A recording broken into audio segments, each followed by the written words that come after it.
Off and running on a Tuesday and the official start to Ravens mandatory team minicamp. Welcome inside the vault for a Ravens lunch hour live stream. It is the 17th of June. I'm Bobby Trossett. She's Sarah Ellison, and this episode is brought to you by our friends at Baltimore County Golf. Sarah, it's the first of three, and really this is kind of the last step that we have to take as from a coverage standpoint and the fan base and everything else in anticipation of training camp, because after these 3 days, guys get to go out on their own for the rest of summer, and they'll report back to camp at different times. Rookies will come in first at the end of July, veterans and everybody else not long after that, and we will be underway for yet another training camp. Lamar Jackson's 8th, hard to believe, as a Baltimore Raven. And that's where we begin today. He has flashed, not necessarily on the field yet. I'm sure we'll see that in the coming days, but flashed because media day and all the videography that takes place yesterday, and I'm sure there'll be many others throughout the course of the next couple months. A bunch of content came down through Ravens Productions on all their social media outlets. So we will officially get you primed and prepared for day one of mandatory minicamp, which is taking place today at One Winning Drive in Owings Mills, Maryland. So after that, we'll talk about a number of other things, do a little exercise in terms of kind of what we're buying or selling, or what we feel like is hype versus maybe what's here to stay in terms of some storylines coming off organized team activities. Could DeAndre Hopkins be this year's, or I should say last year's, Derrick Henry? Not necessarily in like the statistical historic form that he was, but can he be an impact? Can he be a surprise, a pleasant surprise for the Ravens? And after that, we'll get into some quick hits, a number of other things, including your super chats that have already come in and gift-giving membership. It's great to see you, partner. We're off and running today. It's good to see you. When you talk about Lamar Jackson flashing, I mean, does this say it all or what? Yeah. The Ravens are clearly celebrating their 30th anniversary as a franchise. They came into existence way back in 96, was it? 96? Correct. And so when they had this media day yesterday, they had several sets, right? Several sets going on inside the Under Armour field house where they usually have their indoor practices. And they just turned it into this Hollywood set. And one of the themes in was this 1996 kind of bedroom, right? Where they've got old Ravens logos, the old Memorial Stadium, a computer that was often used back in 1996. I remember having one of those. Look at that beatbox there in the background with like a cassette recorder, all of that. And then you've got Lamar Jackson. When you talk about flashing, we're talking about flashing lights from the cameras all around him. He's got like a little dunking type move here. And it's just like, that's our QB. That's number 8, kind of representing going into this 30th season. Yeah, there's a lot of nostalgia here, right? I think that's probably what they were going for from a Ravens Productions perspective. But not only the nostalgia of what you just kind of illustrated there with some of these old school items, old school memorabilia, but the fact that this team is now celebrating 30 years in existence, dating all the way back to what you just said, 1996. You want to know the year that I was born, partner? Oh, boy. Well, yeah, I do. You already know, but I'll give you the refresher. 1994. So I was 2 years old. Yet I vividly remember a lot of this nostalgia that they're trying to kind of tap into here. I can vividly remember my grandparents right down the road owning a computer like that. I can vividly remember that type of memorabilia either being in my room or my father's room or my friend's room. So while I was just 2 years old at the time of the Ravens' inception, this does kind of trigger some nostalgia for me as well. I'm sure a little bit different than most OGs that are watching our show today. Well, I'm getting a better look at some of the posters in this room. I see Matt Stover. I see an old school with massive shoulder pads on Ray Lewis. Who else are we seeing back there? There's Jonathan Ogden. I don't think Ed Reed was there yet. He came a little bit later. So just really cool to kind of see all that. And you know what? The 30th anniversary, it's a great year for the Ravens to have some success, especially in the postseason. And Bobby, the Ravens production team also put out several videos kind of highlighting what they'll be doing with, they're kind of giving us a tease into what they'll be doing with those Ravens vision boards on each end zone. And so we already saw the 1996 kind of studio set, but they also seem to be having, and maybe I'm missing something, but they've got almost like in a library, a storm inside of a library with books in there and papers just flying everywhere with fog. And so they highlighted, of course, Lamar Jackson. Now look at the up and coming face of the defense with Kyle Hamilton, him also in this paper storm of what's kind of going on here. Then they move on to Derrick Henry. Bobby, I was listening to Final Drive by Garrett Downing. Not surprising to me that the very first person to come through to do his media day video and shots was Derrick Henry. He got in there at 6 a.m. You know, that man is always working out early. And then they posted this with all the wide receivers. They put aura times 1,000. And it's just great to see. I mean, these top 3 wide receivers for sure, probably the best wide receiver group Lamar Jackson has ever had, with Zay Flowers, Rashad Bateman, and DeAndre Hopkins. D-Hop we're going to talk about in a later segment. And so there's just this football feeling in the air during media day. I know this is a huge day for the media department because I did it for 13 years. And every year it got bigger and bigger and bigger. And so this is their shot to get all the photos, everything that they need to build out the entire season. And it just gets you a little bit more hype for the beginning of the season, even though we're in June, it's June 17th. Certainly does. High level production elements go into this, man. I mean, you talk about high level videography. You talk about like why Ravens productions are always up for, annual awards and get the recognition that they deserve, or get the recognition that they do, which is deserved. It's stuff like this. They're reinventing the wheel, getting after it every single year, making enhancements. There's D-Hop. We'll get to him, like you said, in just a bit here. But if that doesn't get you kind of primed and ready for what's coming this week, beginning today, again, day 1 of a 3-day mandatory team minicamp. Here's some photography of number 22, Derrick Henry. Some black in the background. That visor sticks out like a sore thumb in the best of ways, doesn't it? Just a madman on a tear, year 2 in Baltimore. Look at the purple flashing on white. Rashad putting his helmet on, looking like $1 million as he always does. DeAndre, the Ravens put up a photo of him with that same kind of still black background, slick purple on white, just like Derrick's there, and said Nuke, his nickname. And DeAndre quote tweeted it with a ... almost as if, Sarah, he's leaning into this idea of what's to come. He's not sure what's to come. We're not sure what's to come, but you get the sense that based on some of the Fountain of Youth, small little teasers that we heard about during the early part of OTAs, right? Like clocking in at 20 miles an hour, registering as one of the fastest OTAs during session number 2, if memory serves. You just kind of get this sense that he's got a chip on his shoulder and he's unafraid to kind of share a little bit about that. Yeah, and Bobby, I thought this would be kind of a good kind of opportunity for us as they get ready to start with these mandatory minicamp, to just you and I talk about, for us, what are, 3 things for each of us that we're looking forward to this week with the pick myself out. I don't know how I did that. Kind of give 3 things that we're looking forward to in this week where we know all the veterans will be there. We know the vast majority of them have already been at OTAs at least once.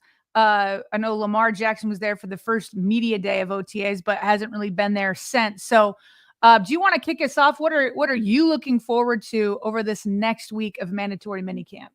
Yeah, I'll kick things off with one of the positional battles that I'm very excited to see and watch and talk about. And that is, Roquan Smith's running mate, weak side linebacker.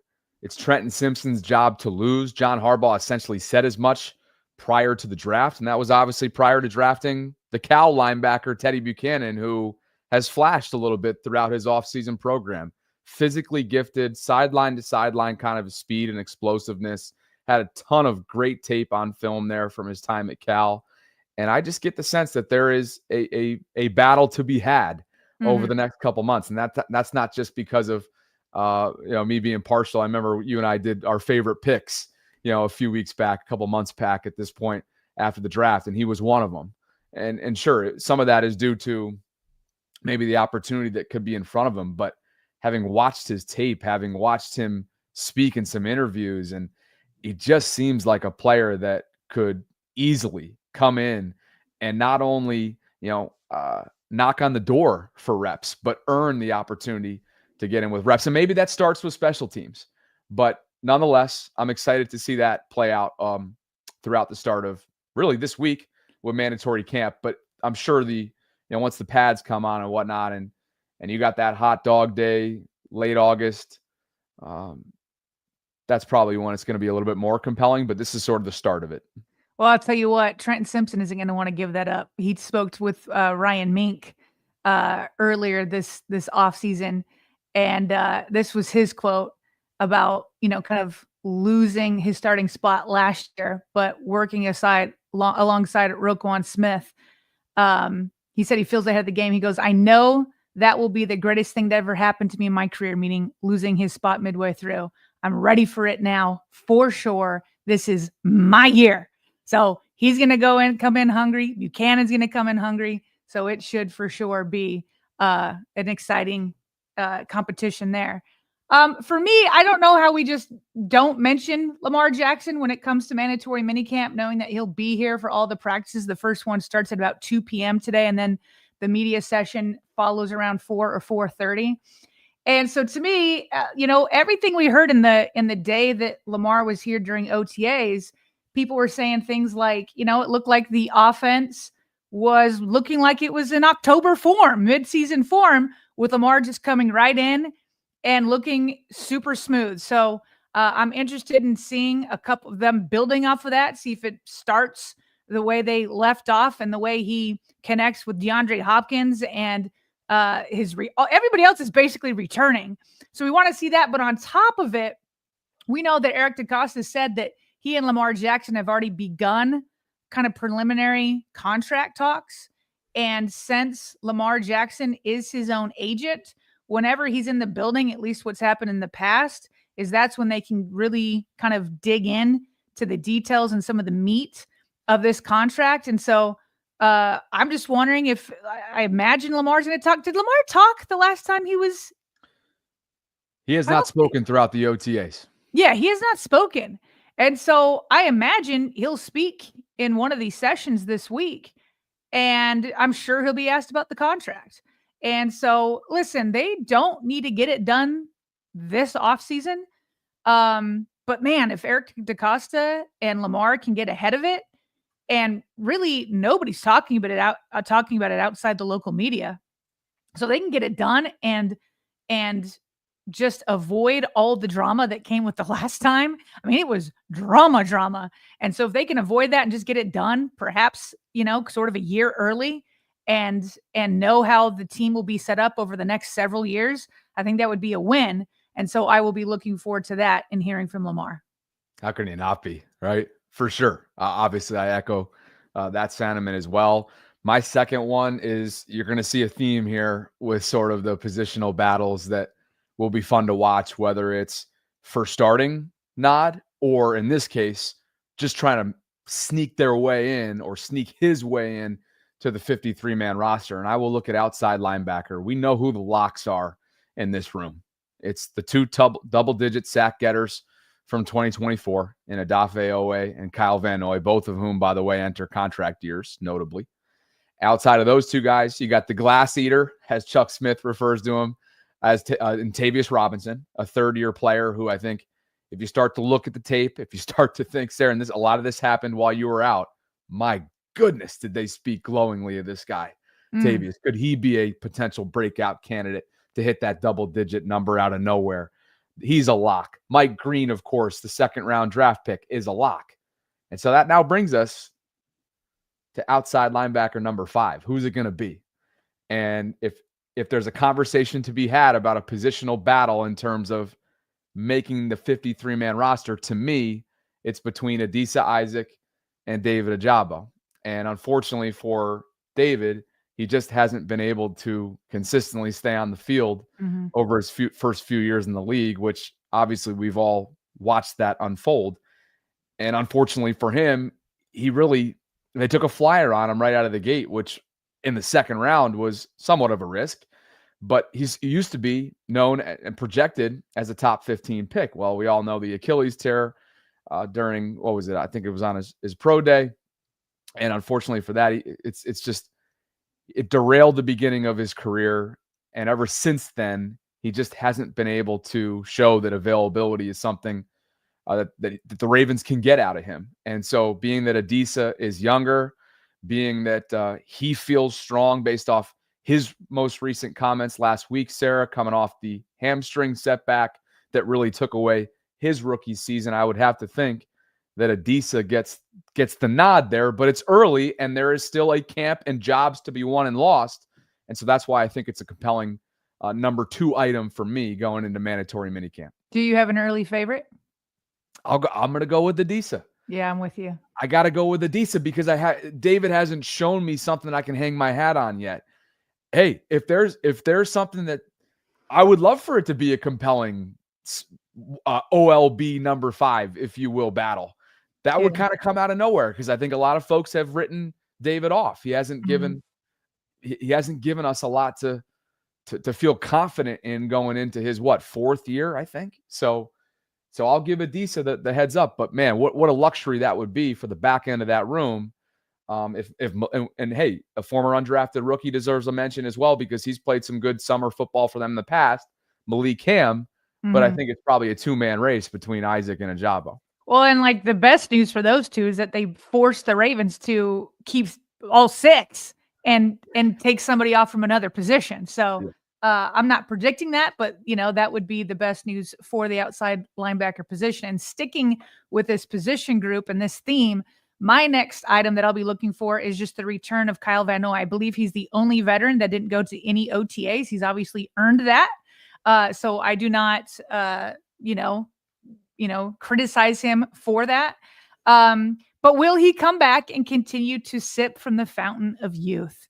Will he come back and still have all the energy he's had and still be, that double-digit sack getter? Or will he be somebody that the Ravens are going to need to more start to manage his snaps, and maybe they'll have that luxury, say with Mike Green, who I know had glowing reviews while I was out. I've caught up and listened to that press conference with Chuck Smith, Dr. Rush, and my goodness, does he love himself some Mike Green. So, and Kyle Van Noy, maybe we have to do this one of these days, Bobby, coming off that 3-day water only fast. I can tell you my husband's done it a couple of times. And so I'm like, ooh, could I do that? I've watched him do it. It's pretty rough when you get to that third day. But maybe one day you and I can do that together and be each other's like encouragement as we do it. I was thinking about it too. We covered it extensively on here. And I thought to myself, man, wouldn't that be something like to try and almost take Kyle's as a blueprint and roll with it and then have him on and try and play the comparison game, even though he's a tough guest book. But yeah, it seemed like he got through it okay. And gosh, at 33, there's a reason why he's doing it. And he's clearly found something in the rejuvenation category the last couple of years. So you keep doing you, KVN. We've been following that. And by the way, just to speak for the live chat for a second, because it was the first time that we referenced with you back, the Chuck Smith press conference that sort of took Ravens world by storm last week. Yeah. Everybody was not happy that you were not there for that. Everybody wanted you and your reaction after Chuck Smith set the friggin' offseason on fire, getting everybody jacked up, and they wanted you the next day. Hopefully I followed suit, but people were clamoring for your presence that day after. He was a trip. I mean, I downloaded it and listened to it on the plane ride home, and like it made that very long airplane ride, those 15 minutes that he spoke, he had me like ready to hit the plane seat in front of me and just, use it as one of the, what are those called that they do the drills with the outside linebackers with the, the sled or whatever. I was like, let's go. We get in there. Right. Yeah. Yeah. No, he got everybody kind of jump started. And I just thought that, again, it's been no coincidence since John Harbaugh singled him out as a non-traditional hire, right? As a specialist with no previous coordinating or coaching experience, even though you can argue everything he does as a specialist is a lot of that. I just thought it was something that John doesn't get enough credit. We say it time and time again. That's a phenomenal hire, and I don't think it's a coincidence that you've had guys sipping from the fountain of youth and Kyle and Jadeveon, guys that have had breakout seasons like Adafe and Matabike the year prior. And on top of that, you've led the league in sacks or you've been top 2 in sacks. It's no coincidence. You got to keep this guy around. I was just as fired up to see his name when you were out so that I had content on Chuck Smith to talk about. I think we went 90 minutes that day, partner. I don't think anybody loves Chuck Smith more than Bobby Trossett. Like literally, your eyes light up, you start glowing, you're smiling anytime he comes up. Any chance that we can fit him into the show, you do it. Oh man, I just love how meticulous he is. I love everything about Chuck Smith. Yeah. Number 3 item for me. We both got our number 3 items, and there's a run on gift giving happening right now as we speak with super chats and gifts, and let everybody know about Baltimore County Golf in just a bit. But Sarah, number 3 for me is safety number 3. Who's it going to be? Because our Darius Washington, as we know, his 2025 season may be lost. We know he's speaking big time expectations in terms of being back for a playoff run, maybe even November or December, based on what John Harbaugh said after it was known that it's a clear tear. It's a clean tear of the Achilles. He suffered that a few weeks back in a conditioning session, as most of you know, on the facility, on campus for the Ravens. So now that our Darius is down, yes, Kyle Hamilton is an all-pro, and he is back. Malachi Starks going to be thrust into a big opportunity here with a lot on his plate. John Harbaugh and everybody that's spoken about him in recent weeks just continue to rave about his IQ, his leadership, and how he's handling this extra workload now that our Darius is down. But it was about this time last year, Sarah, you and I were about to go on our dark period for vacation when they brought in Eddie Jackson. It was a latter half of free agency. Maybe that's not even the right way. It was way down the road after free agency, and he was available for a reason. We all saw why, in part, after it was really a lost season for him that led to a benching that led to ultimately cutting him, releasing him in season. So you have safety number 3 candidates in-house, but we'll learn a lot about how the team views those candidates in the coming weeks based on any kind of activity that may take place. The candidates, second-year player Sanusi Kane out of Purdue, Bo Braid, the undrafted rookie, or former undrafted rookie, I should say, out of Maryland, who went down with a minor, that's the way John Harbaugh described it, a minor ankle injury within the last week or so. He should be good to go after reading Jeff's latest on The Athletic by training camp. And you have a slew of undrafted rookies as well, I should mention, at the safety position. I don't think they're done adding, Sarah. That'll be something to watch, and I'm sure decision makers, the higher-ups, will be watching the next 3 days to see where they're at that position. I won't comment anymore. We have some content on both Sanusi and Malachi Starks in our next topic, so we'll get to more about that safety position then. My last question going into minicamp that I'm hoping will give us more answers is, do the Ravens need to go out and sign another veteran corner? Chidobe Awuzie, I know, suffered a very minor injury, but he's had a lot of history lately of injuries, and you kind of have to ask yourself, will he be available? Is he somebody that we can rely on for 17 weeks? And it's a lot of snaps that needs to be picked up. Obviously, we were unhappy with the way Brennan Stevens played in 2024. He was phenomenal in 2023. The drop-off was a little bit head-scratching, but even though he didn't play well, he still played a lot of snaps. And that is with Nate Wiggins and Marlon Humphrey in there. And so the question is, can you rely on Awuzie, or do you think TJ Tampa can step up, or one of the other youngsters? Minicamp will start to help give you those answers. I think after a week or two of training camp, you'll definitely know by then. But I think Eric DeCosta and John Harbaugh will be able to start looking at these guys and seeing, hey, you know what? Do we need to go out there and check out Jair Alexander or Ramsey? There's some veterans out there that could be a good fit, and they're going to need to evaluate if they need to go to the market and bring in somebody new. Yeah, and just to reiterate something we covered last week while you were out, John Harbaugh was asked about those 2 high-profile players that are available, did not close the door. One of his somewhat cookie cutter if you follow him the way that we do, right? He essentially said, look, we're always looking to make this team better. We like what we have. We like our guys, as Buck Showalter used to say about his Orioles. But we're always going to be monitoring things. And that's exactly what Eric DaCosta, I'm sure, is doing. Yeah, he said it wasn't an or situation. Like, it's not, are we happy with our guys, or do we need to go get somebody? He's like, we're happy with our guys, and we're always still looking and turning over every stone. Calculated messaging.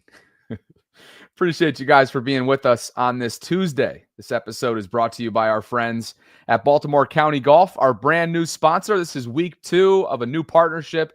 We're thrilled to be with them. They operate 5 public golf courses in Baltimore County: Greystone, The Woodlands, Diamond Ridge, Fox Hollow, and Rocky Point. You can play more and pay less with Baltimore County Golf.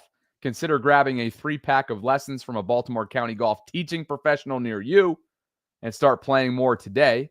Fox Hollow Training Center, they were kind enough to do a little Father's Day contest giveaway with us last week. Our friend Daniel Geiger, a subscriber of ours from Northeast Maryland, won $350 in credit to be used towards a golf club or clubs and a 30-minute custom fitting session. But Fox Hollow Training Center offers special clinics all summer long that introduce you to the game of golf, get you more comfortable on the links, and consider signing up for their Advantage card, because this thing comes with a boatload of incentives. $40 is going to get you greens, fee, and golf shop discounts, 16-day advanced tee time reservations, $20 in coupons, access to twilight times 1 hour earlier than the general public, and loyalty rewards points on everything from greens fees to food and beverage. If you want to learn more, you see right now that we're screen sharing the site. It's super easy to use and navigate. You can click on the link that's in a couple different places, a pinned comment right now in the live chat. There's also one in the show notes. And again, you can take a look more specifically at the locations. You can look at their annual passes and specials, instruction if you want to get lessons, junior golf. Learn more about the training center. I love this site, and I love the drone footage they use too, because this thing is looking flush right now. Look at the greenery, partner. The U.S. Open, we're just days removed from. I can talk about this forever, but we got to continue on. I know Gardy's probably somewhere listening right now, just itching. He's itching to get on that golf course right now. I can't wait to play your home course, by the way, one day with our friend Greg, who's your neighbor that we figured out. The next Vault Summit for sure. Absolutely. So shout out Baltimore County Golf for the continued support, and be on the lookout for some more giveaways that I just learned of this morning. I kind of teased it at the end of last week. Now that the contest giveaway is over, looks like we're going to be doing some driving range giveaways, gift certificates that can be used to the driving range to focus on the nitty gritty of your swing. So appreciate that.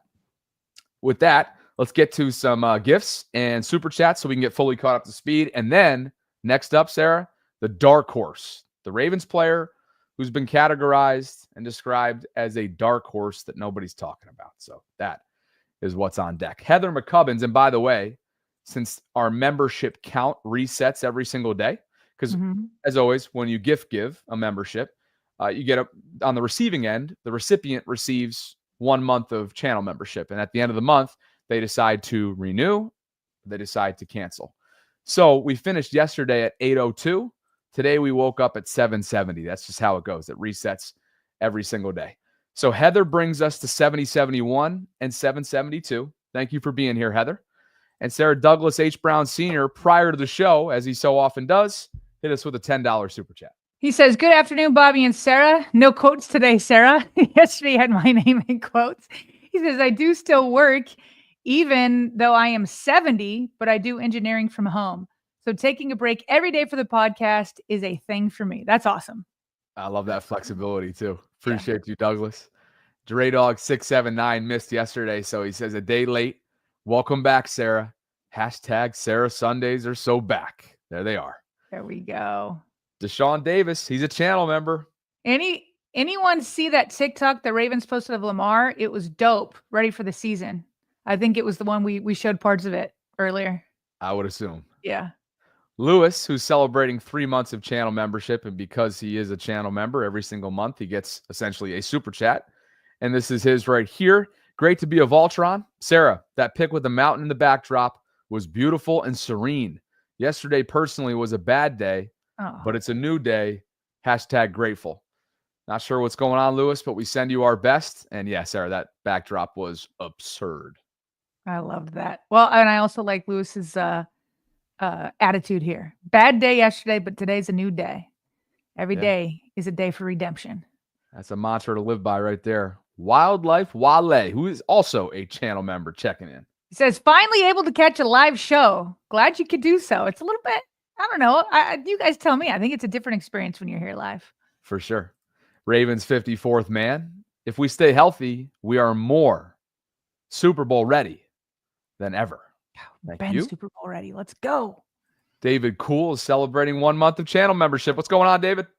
Says, happy Tuesday. I intermittently fast daily. Cures your body at a cellular level.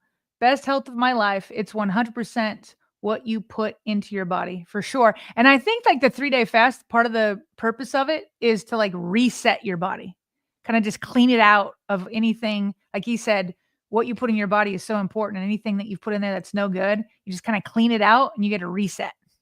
Yeah, Kyle said as much in one of his videos, like leading into the fast. He's like, look, I want to lose. It's for weight loss a little bit. It's for cleansing. It's for the mental spirit takeaway from it. I mean, it was really, really interesting stuff. Thanks, David. Wildlife Wale gifts a membership. That brings us to 773 total Voltrons today. You guys are showing up and showing out this week to kick things off and welcome Sarah back. Draydog679, of course, he's a channel member and his second super chat of the day. Sarah says, I still remember voting for this team's name in the newspaper. I voted for the Baltimore Marauders.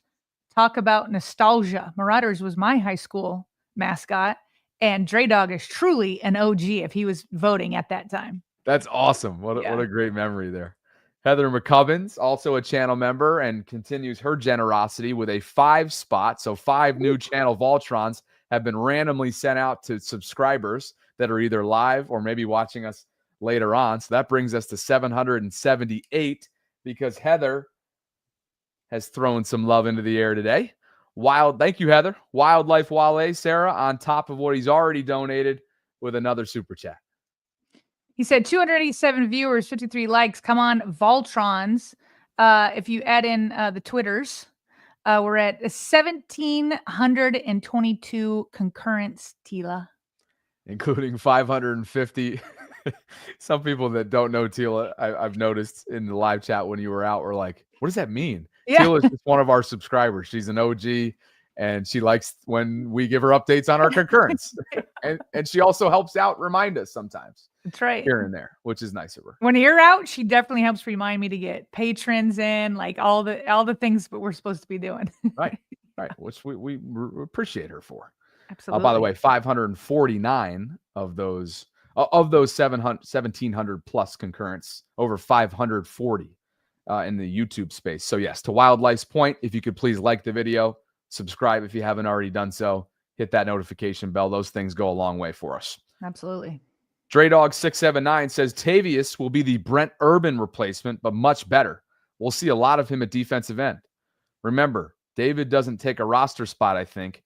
That will save him from being cut. He's referring to the eligibility, I believe, right? As the international exemption, I think is what David Jabo. That's true when you have 90. It's also true for the practice squad, but it doesn't count for the regular season 53-man roster. Right.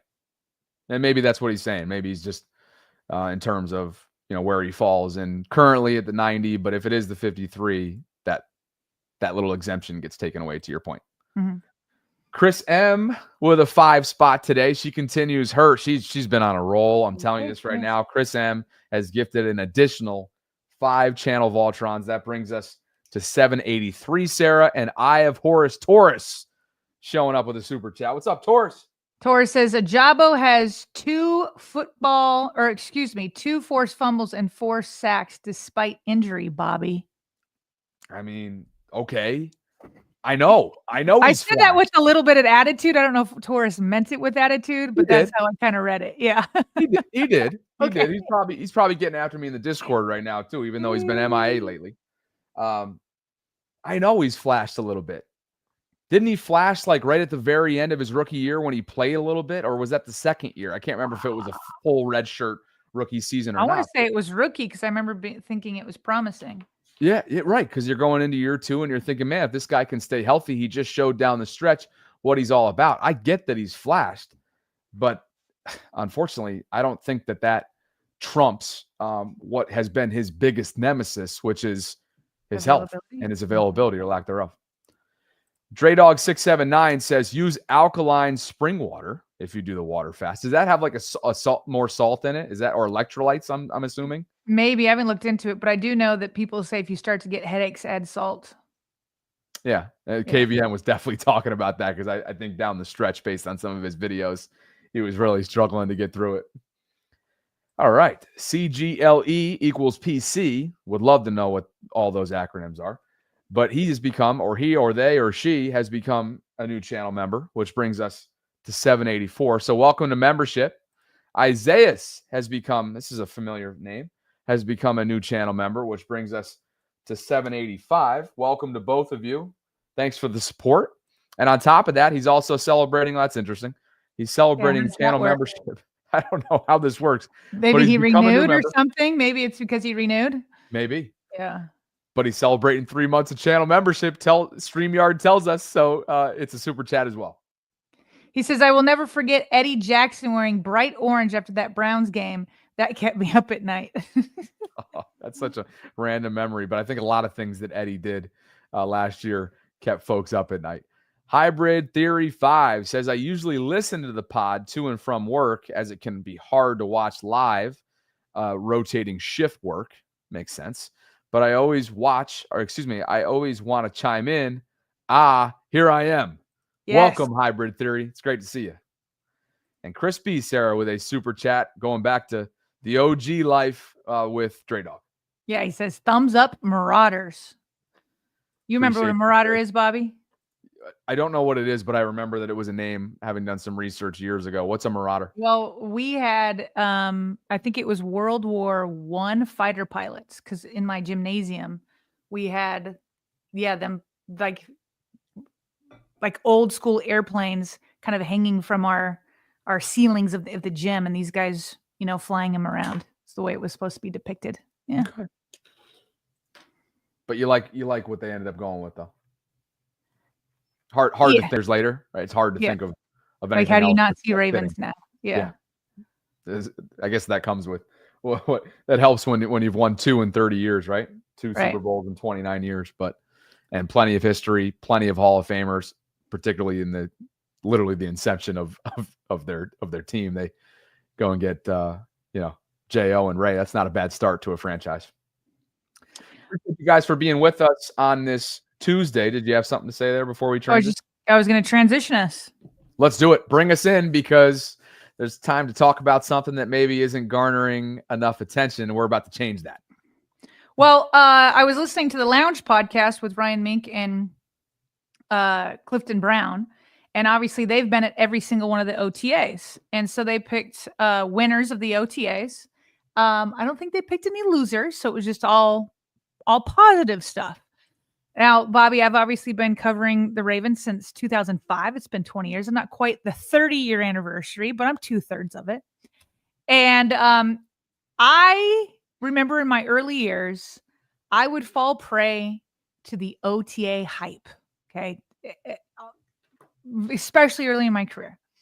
Here's an example of hype that I fell prey to. When the Ravens traded Anquan Boldin, okay, after the 2012 season and winning the Super Bowl, people were going crazy, as they should have been. Why would you trade him away, especially with what he meant during that Super Bowl run? And inside the building, everybody was like, well, listen, we've got these up and comers. And I just remember the name Tandon Doss, okay, was the guy. Everybody was like, hey, he's up and coming. He's going to be great. And he did. He looked good in OTAs. I'm feeling good. And then it was like the season came and it's like, where's Doss? What are we doing? Anquan Boldin, Doss, what were we doing? Okay. And I can tell you several times there was hype that I was just buying into. Well, now after being burned a couple times, I'm like, okay, I need to start being more selective and deciding is what was guys that are sticking out during OTAs. Are they here and gone? once OTAs are gone, or are they here to stay? Meaning, are they going to carry it into the regular season? So I took 5 comments for 5 different players from Ryan and Cliff, them talking about guys that really stood out.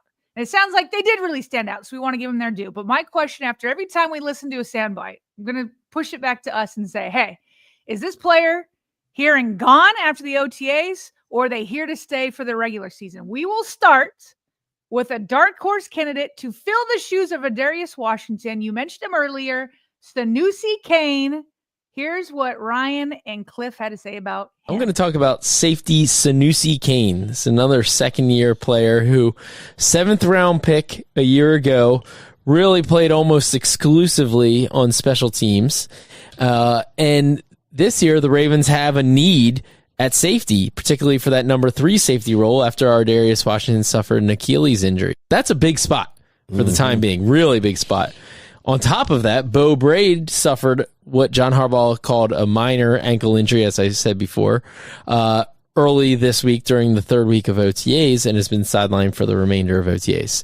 So that really forced Sanusi Kane into the action, and lo and behold, comes up with an interception the very next day in the end zone. So, and has flashed, got his hand, broke up another pass in that same practice on Tuesday.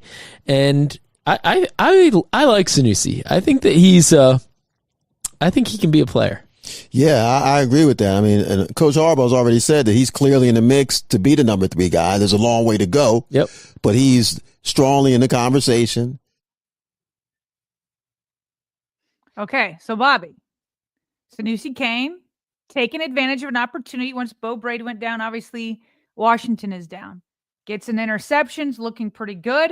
My question to you is, do you think that he's here and gone and goes back to special teams once the regular season starts? Maybe they go out and get somebody that like an Eddie Jackson type signing. Hopefully that pans out more. Or do you think he's here to stay and can really fill that Adarius Washington role? Ooh, that's tough because I think that this is what I'm struggling with. I think Sanusi is going to be a here-to-stay member of this team for the foreseeable future. Mm-hmm. I don't know if he's here to stay as safety number 3 in the here and now. Okay. So I guess I have to say the former, which is here and gone. But I want to be clear. That's because I think they're going to bring in another veteran. Mm-hmm. And then they're going to give him more time to develop. They need that insurance piece. He's a second-year player that was primarily and a very reliable, highly impactful special teamer last year. And that's where he's made his name through one lone year in the NFL. So it's tough because I do think that he has a bright future. I could see him hanging around like a Geno Stone type did years ago. Also a 7th rounder that ended up getting a nice bag from Cincinnati. Now, it hasn't worked out too well for him since he landed in Cincinnati, but he developed into a starter for them. I could see that being the case for Sanusi. I'm just not quite there yet. Yeah, I still feel like they're going to sign, whether it's a safety or a corner. I think they're going to bring in another DB. And I think the way that combination kind of works on the field, I don't think you have to have a safety because he played, some slots sometimes, Adarius Washington and things like that. So I think if they bring in another DB overall, a veteran, I think that might squeeze Sanusi Kane out. But I'm with you long term. It's just tough in your second year as a 7th rounder to be able to come in and do that. So maybe more long term, but I'm not quite there yet and don't see him staying in that role throughout the regular season. Let's move on to a veteran. Okay. Here is what the 2 guys had to say about, let's just stick with the safeties, Malachi Starks. The way that everyone talks about him, it's almost like, wow, like, is there anything wrong with this guy? You know what I mean? Yeah. Like, What? He's a little bit too good. Right. Something's got to be wrong. Right. We'll figure it out. But right now, we can't find it. I mean, obviously, he's got tremendous ability. He's so mature, as Coach Harbaugh mentioned, beyond his years. That's one of the first things that struck me at his press conference. Like, he never met this person and didn't know anything about him other than what he was always on the field. And he handled his first press conference after being drafted to me like he was been around here for 5 years. I'm like, this guy is like, he's how old is he? And he's a rookie. Like, I was just really impressed by that. And so he's taken that same maturity and diligence into OTAs, and he just seems so eager to learn. You know, Coach Harbaugh talked about him, leading walkthroughs among the rookies at the hotel. I mean, who does that? I mean, I'm just I've never heard that one. That's rare. Right. Yeah. I'm really impressed with him as a person and with his ability and his eagerness to learn. I think it is going to translate onto the field. Yeah. And on the field, he got an interception this week during OTA. So good to see him get his hands on the ball. That's what he is. He's a ball hawk, primarily playing free safety. That's where he projects. And I also saw him just in really good position. Like, things are clicking. When you're in the position, you're around the ball a lot, that's a good sign for a safety. Saw a long catch, and that dude, I do not think he would have held on to the ball if Malachi's playing full speed. Malachi was coming fast and pulled off. But definitely seeing him around the ball a lot on the field, in addition to what you're talking about off the field and just the leadership things and all that. Like, you couldn't be more impressed with Malachi Starks so far. Bobby, I think this one's easy. Like, he's a first-round pick. The opportunity's there. He is here to stay for sure, starting all 17 games. And I do expect big things from him. That being said, he is for sure being portrayed as like perfection, almost. Like John Harbaugh has said, he really hasn't made any mistakes. These guys are like, is there anything wrong with him here and that? I still anticipate some rookie moments like Nate Wiggins had. I'm trying to think of other guys where early on it's like, things don't look promising. And so I think because he's built up so much that when he does have some rookie moments, people might be, maybe overreact to it. So he's for sure here to stay. It just feels like maybe we can ease off of like this perfection kind of narrative, because it just seems like a lot to live up to. Yeah, there's nothing else that needs to be said there. I think that's perfectly said. He's got to get the terminology down, and after that, he's got to get the speed down, and then he's got to get the pressure management aspect of it down, and all of that in 2 months from now, a little over 2 months from now. That's a lot to ask of a guy who literally went from, okay, maybe I'll be able to kind of be a rotational guy a few weeks ago to, no, I'm going to be a full-fledged starter guy. I better kick it into high gear.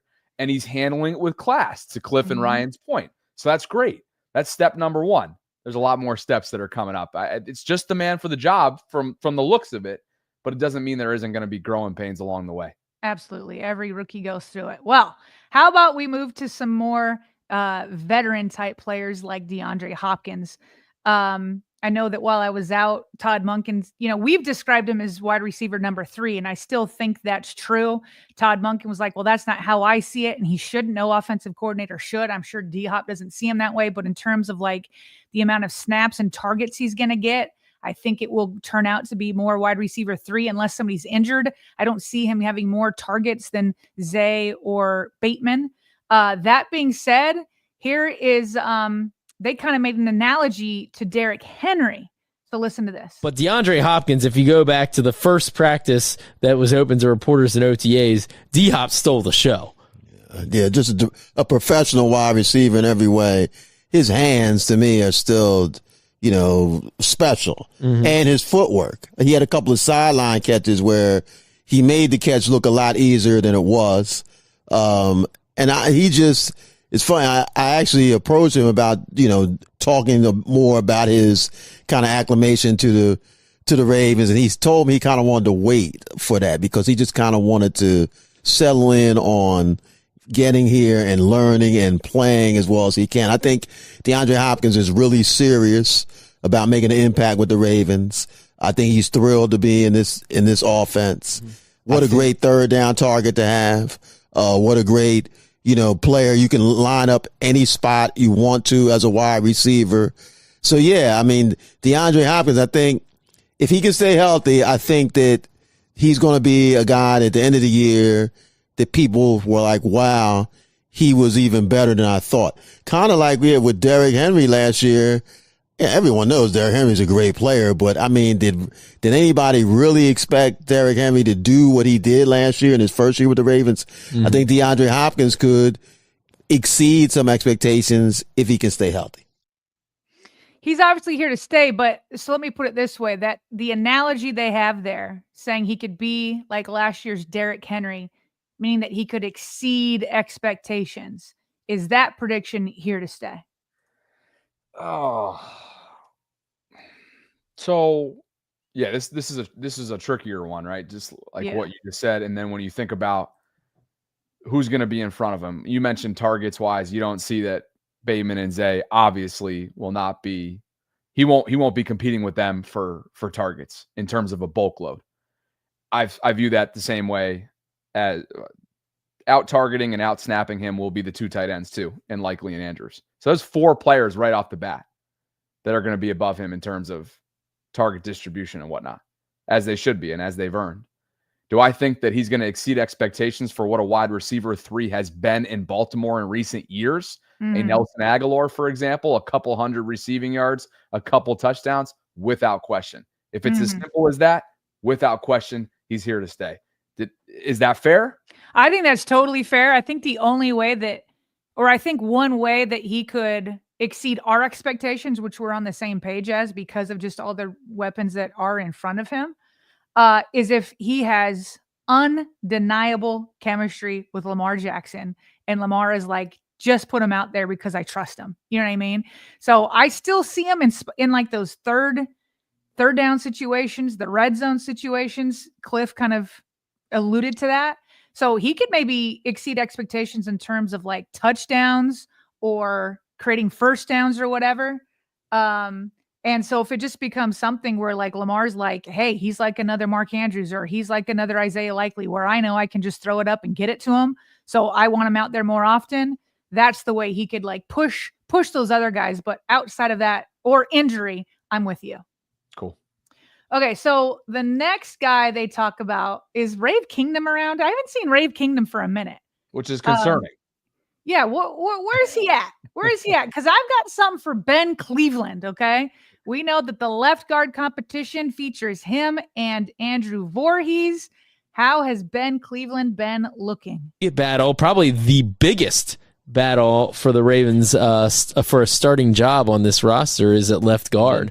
I've liked what I've seen from Andrew Voorhees as he comes back and tries to win that job for a second straight year. He won it last year, but then lost it to Pat McCary after he suffered an ankle injury. But the guy on our list here is Ben Cleveland. Tell the listeners why. Well, he hasn't practiced a lot at OTAs, but he is, it looks like, either going to be the starting left guard or certainly the primary backup. And he's in the race. He's definitely in the race. He's shown perseverance, and he's such a huge individual. He knows the system well that I feel that the coaching staff doesn't feel that he has reached his peak, that there's more to get out of him. And, you know, you can't coach the type of size he has. He's not a guy who, you know, looks lost out there like he doesn't know the system, and he's not overwhelmed. He hasn't been overwhelmed when he's played. In fact, you know, some of his play has been impressive when he's gotten an opportunity. So this is another opportunity for Ben Cleveland to seize the moment. He had an opportunity last year, did not win a starting job. But this year, I think, you know, his attitude as far as, you know, having another chance to do it is probably, you know, thankful for another chance, certainly more experienced.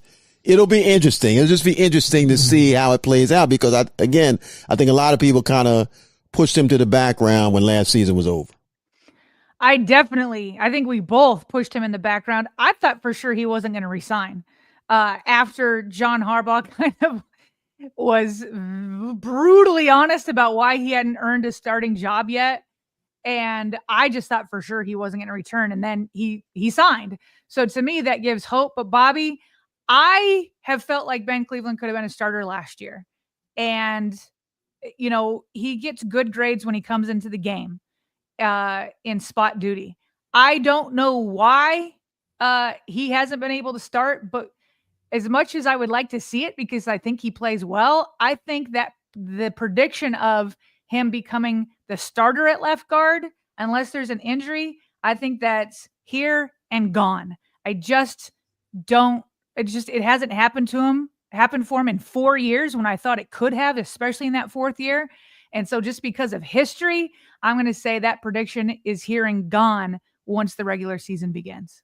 I'm with you. And the elephant in the room is he may not even have a chance right off the jump, because remember what happened this offseason that's still sort of hanging over his head, right? The pleading not guilty is the most recent to the charges of suspicion of DUI. His trial date in Georgia is scheduled for mid-July. Training camp, obviously, a couple weeks after that is typically when things are underway. So the reason why I say he may not even have a shot at this starting job, Sarah, in terms of competition is what if the league disciplines him?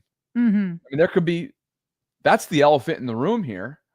Could he be facing potential league discipline? Now, I can't imagine it would be all that much of a suspension, you would think, for something. I'm not at all downplaying the significance of DUI. Go ahead. I was just going to say, if he were to get suspended and then he appeal it, maybe it ends up being 2 games or something like that if there were a suspension. Sure. Certainly not something that a Deshaun Watson, faced years ago. Right. Bulk games, half seasons, full seasons, you name it, nothing like that. But I'm just talking about if we're talking right off the gate, right off the bat in terms of starting left guard and seizing that opportunity. I'm not sure if I'm, going to be sticking my neck out there for him on that one. So we're in agreement on this one for sure. Okay, and then the final one is one Roquan Smith. We know how things went down last year. Didn't seem like he was quite up to what he's normally up to. Didn't seem to be as in shape as he has in the past.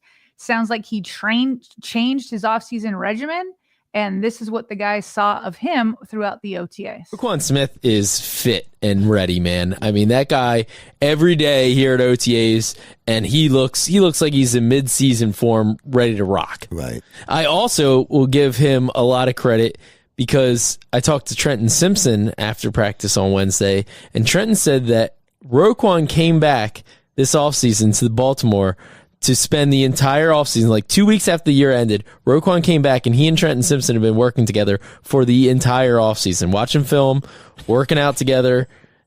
They've been together. And credit to Roquan Smith for saying, look, I know this young guy who's very talented, has a great attitude, worker. I'm going to do everything I can to make this work. Right. I mean, Roquan's a unique person. I mean, he's such a leader. He's a leader in a room full of leaders, and that's the type. I'm not surprised to hear that. I'm impressed. I mean, but not surprised. Quite honestly, I think Roquan certainly has made it known he likes to travel too. Right. He loves football, pours everything into it, but he also has an life outside of football and has traveled the world and done all those things. He didn't do that seemingly this year. He came back and he worked with Trenton Simpson. No, I think Roquan, I know Roquan, how badly he wants that ring. Yep. I think that has something to do with it. I mean, he can speak to it himself, but yeah, maybe if, things would turn out differently, he would be traveling, but, Italy will be there. This opportunity to win a Super Bowl, he can taste it. They all can. And so, yeah, if he can help Trenton Simpson and obviously Roquan himself, he has high standards for himself. Being in the type of shape he is now in June, to me, is only going to help him in September. Bobby, the idea that Roquan is primed for a comeback year, here and gone or here to stay? Here to stay times 1,000. Yep. He's pissed off about last year, clearly. And I think these guys are onto something in terms of how he's chosen to handle his offseason so far. Does that mean that travel isn't going to happen between now and the start of training camp once mandatory minicamp's over? No. But to this point, he's been singularly focused. And the fact that he was in that building 2 weeks after a heartbreaking loss, which would have been either in late January or early February, tells you all you need to know. And that also probably is a nice little boost for Trenton Simpson, Sarah, because that partnership did not go successfully through the first quarter of the season, which led to his demotion, which led to then the rotation with Chris Board and Malik Harrison. So I'm taking this to the bank. I'm running there. I might even bike there. It might be an e-bike. Here to stay times 1,000. And how about Cliff? He's like, hey, Italy's going to be there. It's going to be there. A Super Bowl window is not. So let's go. Well, the funny part about that, too, is if I'm remembering correctly, Roquan likes a little bit more exotic trips than just Europe. Yeah. I'm pretty sure him and Ronnie went over to friggin' Japan the off-season prior. So these guys like to travel. Not that Europe doesn't have all that and more. There's plenty of exotic stuff going on over in Europe, but Roquan likes to go, long distances. All right. Well, as you know, I have a doctor's appointment. So if you don't mind, I'm going to let you close down the show. If there are any quick hits you don't want to get into, in fact, there's a few in there that are more fun to talk about a little bit, especially a quick hit I put in there from Cincinnati. Might be fun to chat about tomorrow. So feel free to skip whatever quick hits I put in there. All right. Sounds good. I do got to roll. So. Yeah. No, I'll handle everything else. Maybe we'll get back to 800. We're at 785 in terms of Voltron. So I'll finish things up and I'll catch up with you later. All right. Appreciate you. Appreciate you as always. To quick hits we go. Thank you guys for being with us on this Tuesday. Over 2,100 concurrents at the moment. Please like the video on your way in. Subscribe to the channel if you haven't already done so, and hit that notification bell.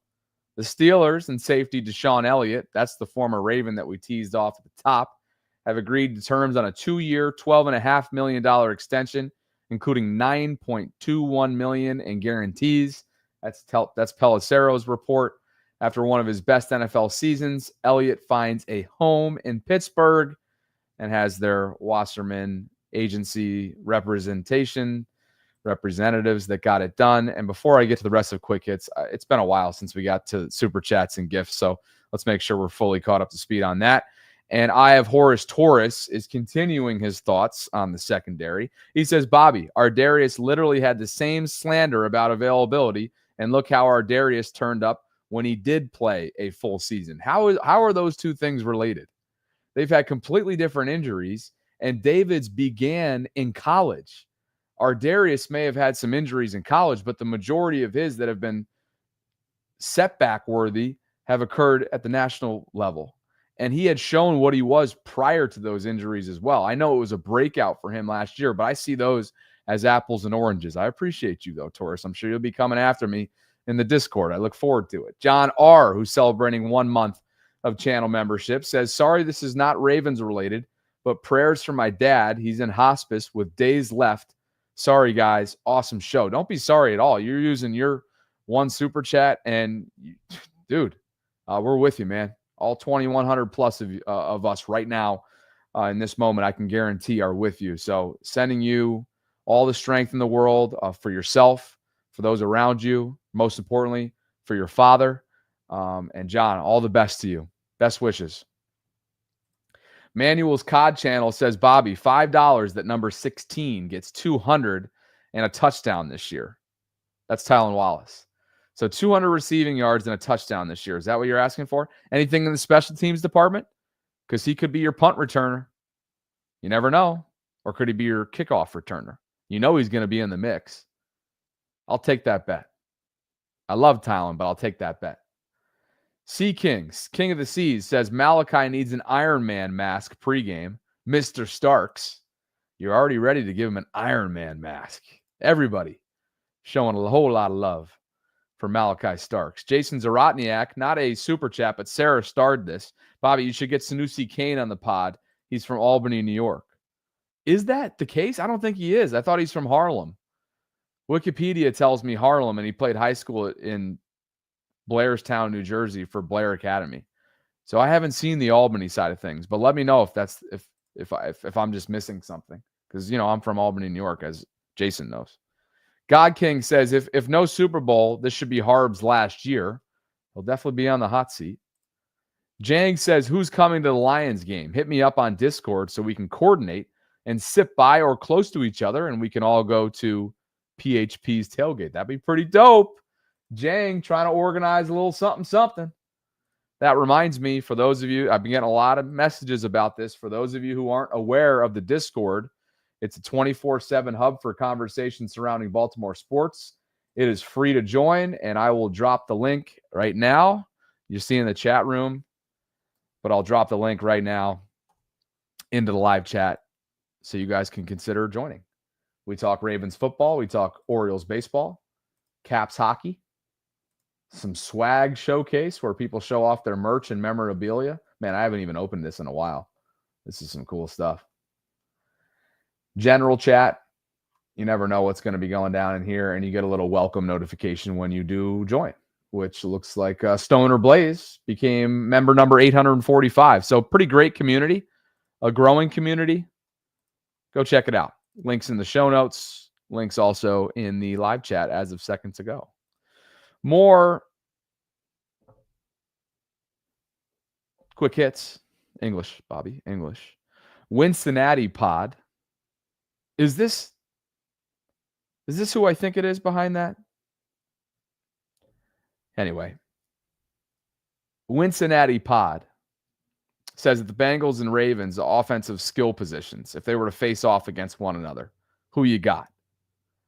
Knowing that Lamar's head-to-head record against Burrow is 6-1 so far.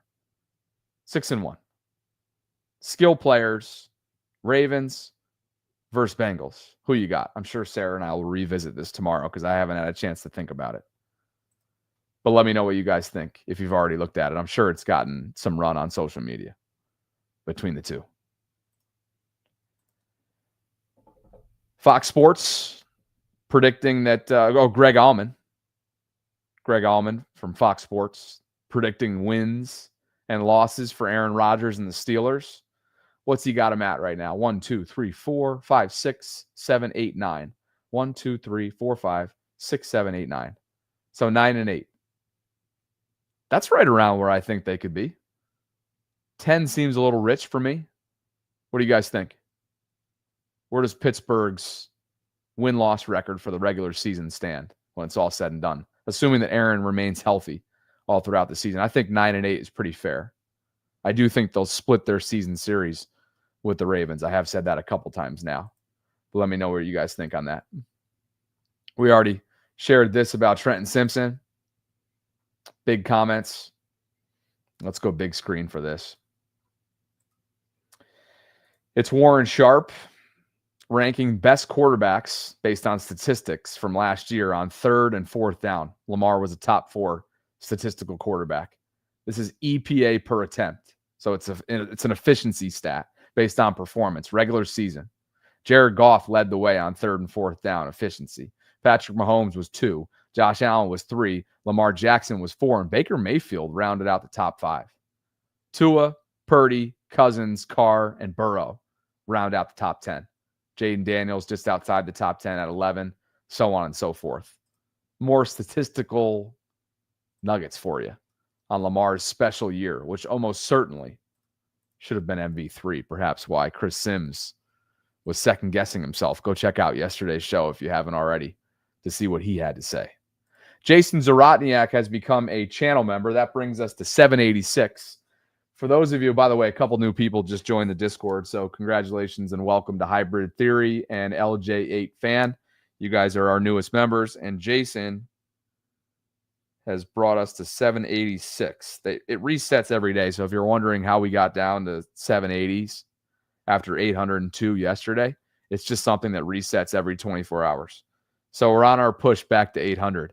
And remember, when you gift a membership, after a month, folks have the decision to either renew or cancel. So that's why it resets every single day. Appreciate you, Jason, and appreciate everybody for being part of the show today. If you'd like to join, some people have been emailing us about this. You can either join or give by clicking the join feature, depending on what platform you're watching the show on. It's a great way to get more involved in the show. There's incentives that come along with it. And again, it's a growing community of 700 plus. Speaking of community, shout out to our patrons, Nishad and Kelly. Thank you both for believing in what we're building. This is your monthly shout out because of the support, the consistent support that you give us as members of our Patreon community. You guys can do the same.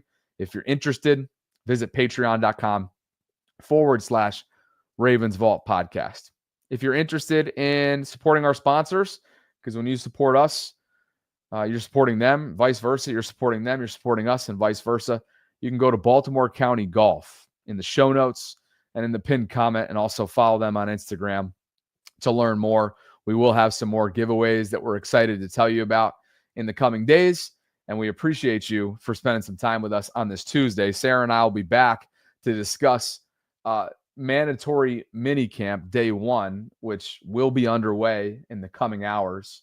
It's a 3-day mandatory minicamp. Practice is from 2 to 4:30, so coming up within the hour. And in terms of media availabilities today, Lamar Jackson, DeAndre Hopkins, and quarterbacks coach T. Martin will be addressing local reporters today. That is quite the lineup. Lamar, D-Hop, and T. Martin, quarterbacks coach.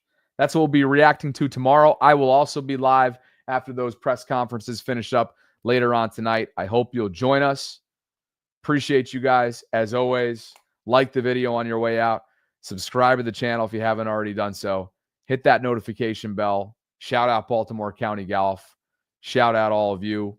I'll catch you in the Discord. And thanks to Sarah Ellison and everybody else. I'm Bobby Trossett, signing off from this Tuesday show. As always, we appreciate you, Vaultrons, for spending some time with us. As always, here inside the vault. Catch up with you soon.